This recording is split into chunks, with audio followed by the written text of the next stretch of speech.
Hello and welcome to the Sacred Soul Roots podcast. We're April and Angela, and we're so glad you're joining us today.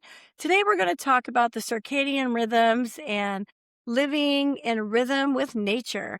So, when you think about that, you think about the sun and the natural rhythms of just waking upon sunrise and getting that sunlight in your eyes. It connects to the hypothalamus in our brains and helps kind of wake us up and gets our hunger in our bodies where it's like, okay, time to eat and time to get the day going. And every morning with the sunrise, it's kind of like the body's reset after a good night's sleep. And you just wake up in the morning and realizing that really the sunlight is one of the most powerful healing tools and helps us keep our body in rhythm. It's this master biological clock that's heavily driven by our environment, like specifically like how our body responds to the light that comes up from the sun and then also darkness. And there's lots of things that happen during those times and how our brain responds to the light and the darkness, from the hormones that get released to help us go to sleep to helping us wake up. And you mentioned also digesting and eating, when is optimal times for us to eat and be able to digest during the day. The circadian rhythm all has a part of that in it as well. When the sun rises, this is our wake up signal. Circadian rhythms really kind of impact everything about our cycles in our bodies. So anything from the waking, sleeping, digesting, the metabolism, the energy levels, even our hormones and when our hormones are released throughout the day and into the evening. So it's like a master clock, like you said, in our brain. And we also have other clocks too that are in our gut, in our liver, and our pancreas. It's pretty amazing, really, how the bodies are meant to go with nature in essence, and that how modern day stuff kind of disrupts a little bit of that natural rhythm with all of our screen time. And even if you have to work a different shift too, if you're working graveyard or swing shift, it's kind of different than the natural rhythms. Throughout history, humans have obviously interacted with the sun. They awake when it rises, they kind of go to sleep after sunset. So some of these modern day things kind of impact our nervous system and our natural rhythms.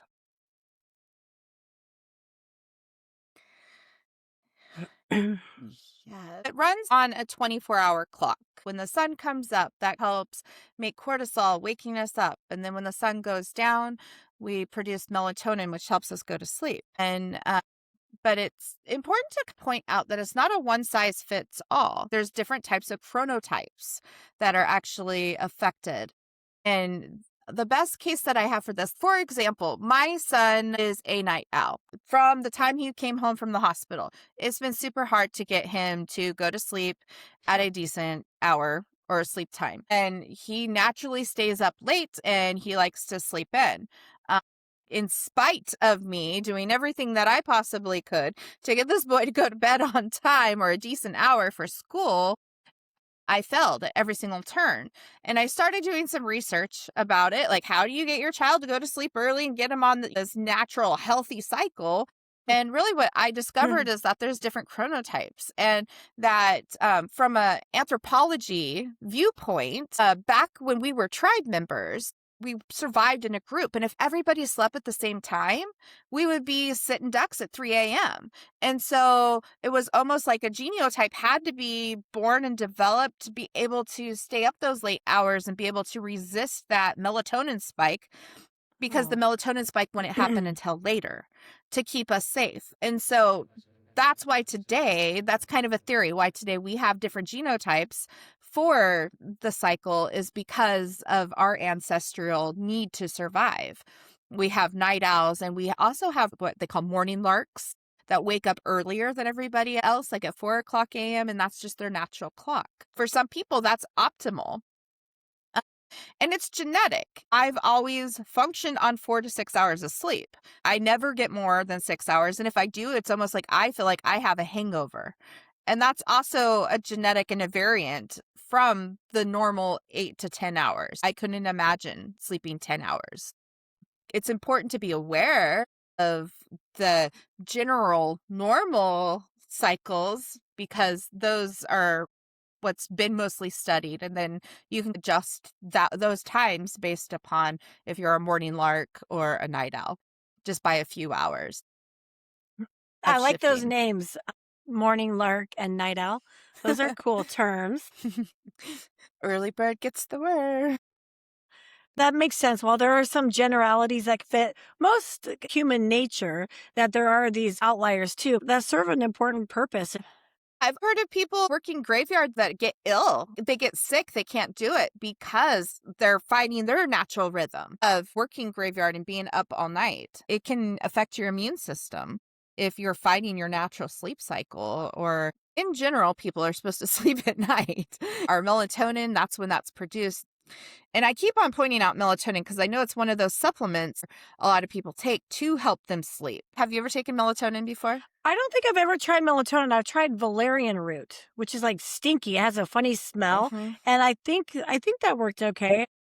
Right now, what I'm taking is passion flower capsules, which are Mm. awesome. They just kind of relax and make you kind of drowsy. I heard about that in regards to perimenopausal symptoms and just helping balance the mood. So Oh, tell me about melatonin. What does it do for you when you take it? I've only taken it once and it gave me night terrors.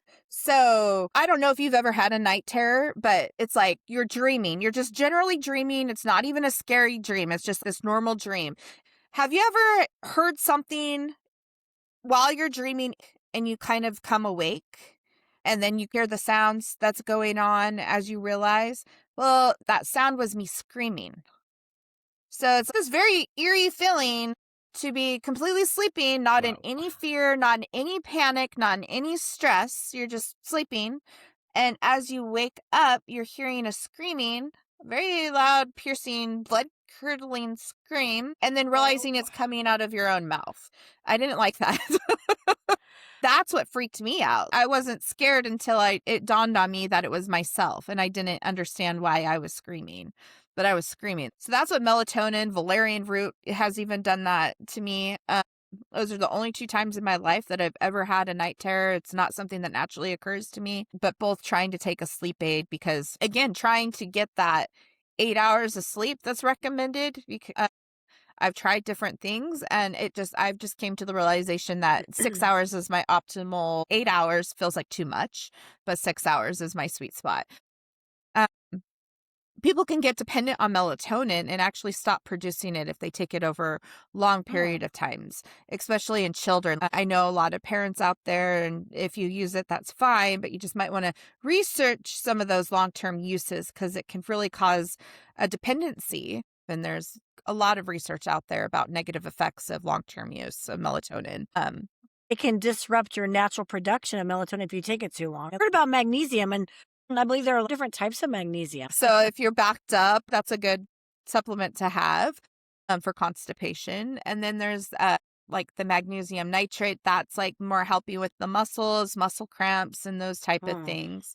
Those are the 2 main ones. And then there's like a combination of them, which kind of helps with sleeping. But the 2 main ones supplements that you buy that I'm super familiar with are the citrate and the nitrate. That's what we recommend in pregnancy as well. If you need some with muscle or like Charlie horses, taking a Mm. magnesium supplement, especially when you're pregnant or if you're an athlete, magnesium's really good for athletes to be able to reduce those Charlie horses, Yeah, well, those you bring muscle up some cramps. good points. There are some generalities that are well studied and well known for human nature in relation to natural rhythms and patterns, but to always remember to tune into your own body because every body is different. And you do well on 6 hours versus 8 hours of sleep. 8 hours is too much. And so it's good to be able to tune into your own body and figure out what it is that you do need.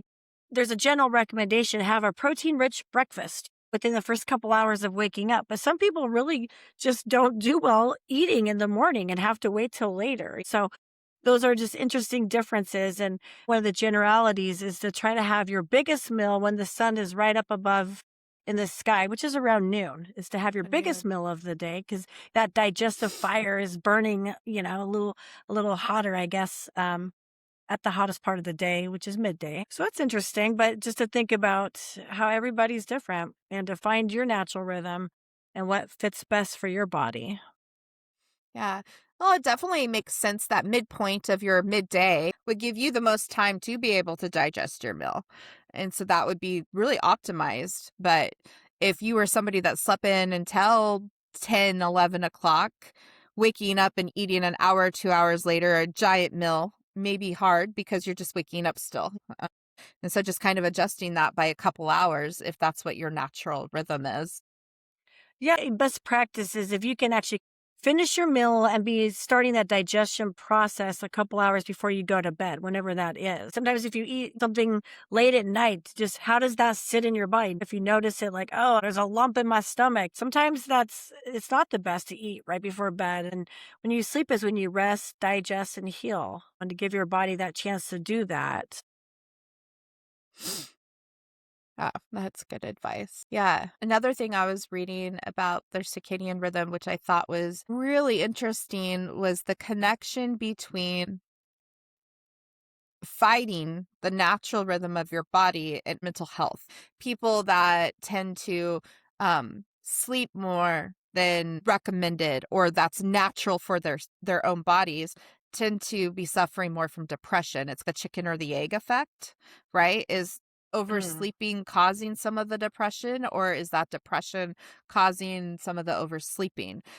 One of the studies I was reading about was that the oversleeping can actually increase the risk of depression by 200%. Mm. Insane numbers. In that same study, it was saying people that generally sleep 4 to 6 hours, which is the category I'm in, tend to have a lot of anxiety. But I don't feel like any more than a general person would experience anxiety or depression. There's lots of studies out there about how our sleep cycles and our natural rhythms can really affect our mental health overall. And that makes sense too. Getting out of rhythm or getting out of your pattern that's best for your body can impact your nervous system in regards to stress and anxiety, and vice versa too. If you have a lot of stress and anxiety, that can also impact your ability to fall into your rhythm and your best patterns for sleep and digestion and all that good stuff. Yeah. Do you want to give a 101 run through of maybe what a generalized rhythm would look like? Like we mentioned, being in rhythm with the sun. If you can step outside within the first half hour of being awake and go and let that natural sunlight that's coming up, it's still not too far from the horizon. It's not up high in the sky yet, and let that light go into your eyes. It does have this awesome reset in your body that kind of gets you ready for the day. It brings up your energy. It starts that machinery that says, okay, well, we're going to be eating soon. We're going to be working soon. It starts that natural pattern for the day. And eating at your biggest meal, your digestive system is burning the brightest when the sun is burning the brightest up overhead. A lot of cultures follow that eating pattern. Thinking about meal times and sleep times in regards to the natural rhythms. Have your last meal done a couple hours before you actually go to sleep. Deal. So in a 24-hour period, you pick whatever 12 hours it is that you eat. If you start eating at 7 a.m., well, then you try to be kind of done eating at 7 p.m. or whatever that is. But really, to give your body 12 hours out of that 24-hour cycle to kind of go into its That ultimate makes a lot of digestion, sense. Yeah. healing, resting phase.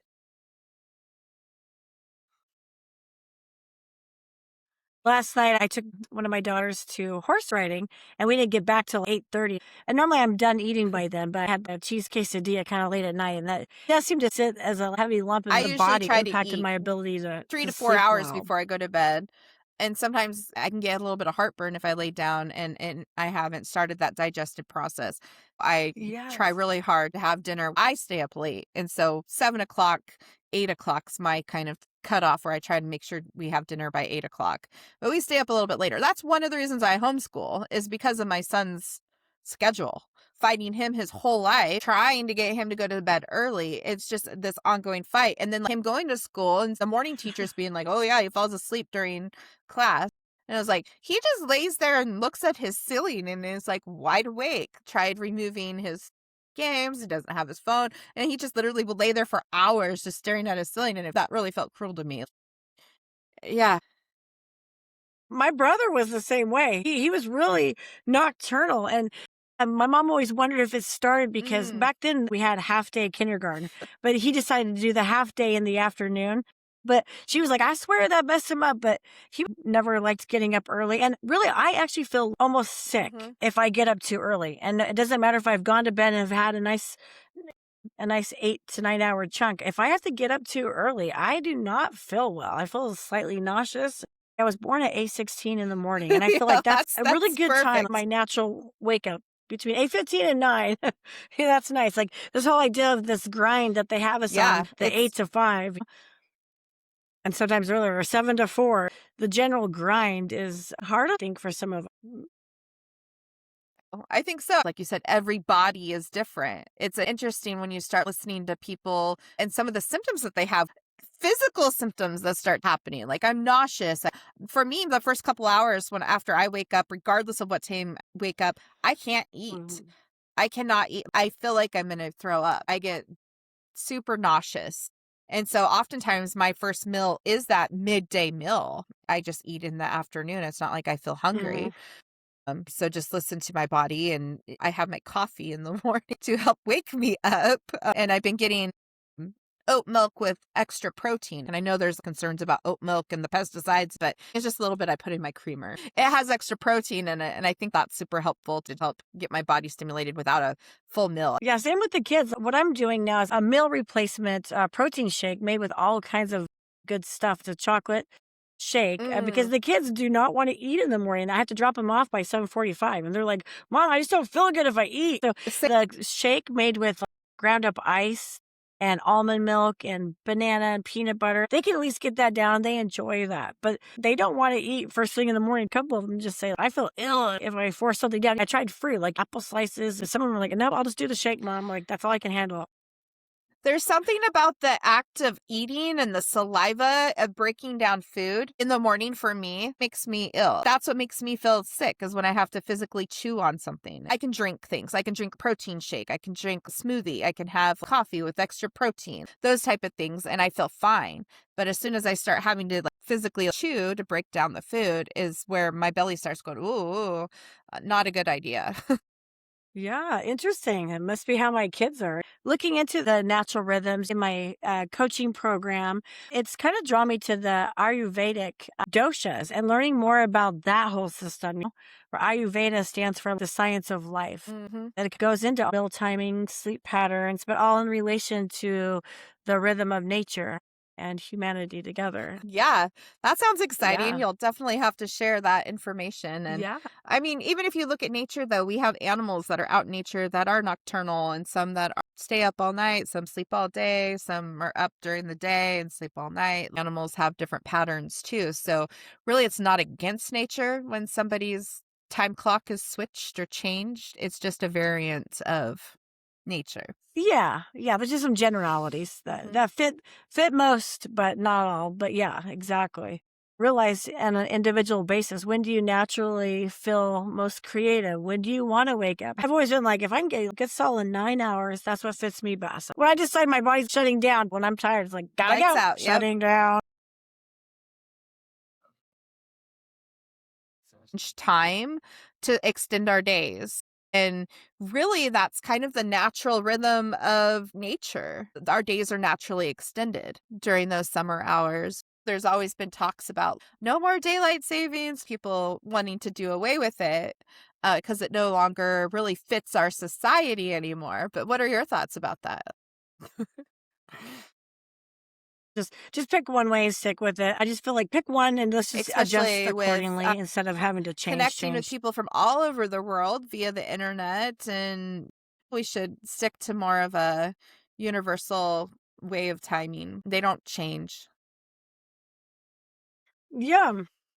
If you can have a kind of a calming ritual before bed, we're addicted to our screen times and doom scrolling or whatever too, and just all this engagement and these blue lights on the screen. That if we can kind of have a ritual or a wind down time before we actually allow our bodies to go to sleep, that would probably help us maybe achieve Oh, a better night's absolutely. Yeah, sleep. the Oh, blue light and the screens, but that absolutely yeah. stimulates our mind and our ability to sleep. Yeah. What does your nighttime sleep look like? Your routine? Do you have one or do you try to have one? My husband likes to watch a show in bed. We put the kids to bed around 9 o'clock. Everyone goes to the respective rooms and shuts it down, puts away their screens. But then we go in bed and usually watch a show. We get up so early, lights out by 10:15 because we have to get up by crack of dawn around here. I'm looking forward to the summer schedule, the kids not being Yeah. in school and being able to sleep in a little more. That'll be nice. So my husband gets up at 5:50, so it's early. He can easily stay up till midnight and still get up that early. I'm thinking like, you need more sleep. Let's go ahead and turn off the TV and wind down. And I've been getting him to do nighttime meditations. So even if we watch an episode, I'm like, okay, let's do a meditation. He's totally down for that. And within a couple of minutes, he's snoring. Well, that worked. I do plan on learning a little more about Ayurveda and the doshas and the Oh, timings, absolutely. and so That I'll share sounds that in the future. exciting. Feel into your body and notice that if you have mood changes with sunlight exposure, does it make you feel good to step outside after eating a meal and go get a little natural sunlight? Even if it's a cloudy day, natural sunlight's still coming through versus a lot of these fluorescent lights and LED lights that we're under all the time when we're working or at school. It's good to That's a have great that sunlight exposure, but get-rooted to just feel into your exercise, body. Does that feel is good? to invite people to be challenged to get out midday after a meal and look at the sun and get that sunshine, that vitamin C is soaked in, and see how that feels. Just getting out there after you eat a meal and seeing how it Mm. feels, if you feel any different. I love that idea. Just challenging people to actually work on their natural connection with the sun and the Mhm. moon, to go out even in the evening. Where's that moon at? Find where the moon is. Look at the moon. Have this interaction. You talk about the sun, the moon, but do you actually ever take a minute? It's like stopping to smell the roses. Do you actually ever stop and go have that connection Yeah. with the sun? Go have that connection with the moon.